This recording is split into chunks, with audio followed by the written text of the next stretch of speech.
Hello বন্ধুরা, কেমন আছো সবাই? Good afternoon. এক্সপ্লোর বাই সাগরিকার একটা নতুন ব্লগে সবাইকে ওয়েলকাম। তো দেখতেই পাচ্ছ আমি বাড়ির ড্রেস পরে বসে রয়েছি, যদিও এই রকম পোশাকে ভিডিও করাটা ঠিক না, শোভনীয় না, কিন্তু এখন অবধি কিছু কমপ্লিটই হয়নি। আমার তো জানো সকালবেলা ছানাপোনা আছে, তাদের খেতে দেওয়া, সব কিছু তাদের মেডিসিন দেওয়া, একটা তার মধ্যে জ্বর হয়েছে। তো এই দেখো, এর নাম হচ্ছে চিঙ্কি। এই যে চিঙ্কি, ও মাঝে মাঝে আমার কাছে মানে শুয়ে পড়ে রাত্রিবেলা, যদি বাইরে বৃষ্টি হয় বা ঠান্ডা থাকে, নাহলেও খেয়ে দেয় 3 বেলা খেয়ে দেয় চলে যায়। চিঙ্কি, এই দেখো চিঙ্কি। আরেকজনকে দেখো, এই যে মিনিমা, মিনিমা, মিনি, মিনি, এও আসে, এসে খায়। এই এই পাঁচিলের এখান থেকে সব হেঁটে হেঁটে আসে, এসে তারপরে এই যে জানলার এখানে উঠে তারপর তেনারা এইখানে বসে। এই যে একবার সকালবেলা অলরেডি খাবার দিয়েছি, দেখো পুরো খায়নি।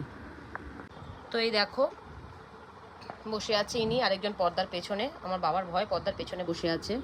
তো এদের এখন খেতে দেবো। তার মধ্যে বাইরে 3-4টে বিড়াল আছে, ছোট ছোট বিড়াল আর কি, বড়ও রয়েছে। ছোটোর মধ্যে একটা বিড়ালের আবার খুব জ্বর হয়েছে, ব্রাউনি বলি, ওকে আবার ওষুধ দিতে হবে।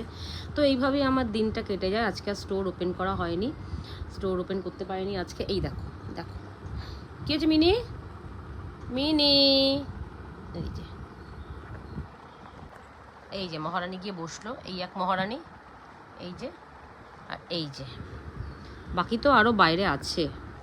তো আমি জানি তোমরা খুব একটা আমার ভিডিও বা ব্লগ পছন্দ করো না, এখনও অবধি নিতে পারো নি, কিন্তু আমার ভিডিও মানে কিন্তু এদেরকে নিয়ে, এই বাচ্চাগুলো, এরাই আমার মানে আমার নিজের ছেলের থেকেও বলতে পারো অনেক সময় মনে হয় কি ওরা আমার কাছে সব, মানে এরকম একটা হয়ে যায়। হয়তো বেশি বললাম, মানে কথাটা হয়তো ঠিক বললাম কি বললাম না জানি না, বাট আমি আমার ফিলিংসটা বললাম। মানে আমি কোথাও বেরোলে আমার ছেলে খেয়েছি কিনা আমি ফোন করে জিজ্ঞেস করি না, বাট আমি আমার মাকে জিজ্ঞেস করি, মা বাচ্চাগুলোকে খেতে দিয়েছো, বাচ্চাগুলো খেয়েছে। তো এই হচ্ছে ব্যাপার। আমি জানি তোমরাও অনেকে পেট লাভার, অনেকে কুকুর বিড়াল, অনেকে অনেক রকম পেটস তোমরা পছন্দ করো, হয়তো বাড়িতে রাখো। বাড়িতে রাখতে না পারলেও অন্তত বর্ষাকালে যদি বাড়ির সামনে চলে আসলো বা বাড়ির কোনো শেডের তলায় যদি ওরা চলে আসে, ওদের তাড়িয়ে দিও না। আর গরমের মধ্যে একটু জল রেখো, যাতে ওরা বাইরে এসে একটু জলটা খেতে পারে, কেমন? তো চলো, টাটা।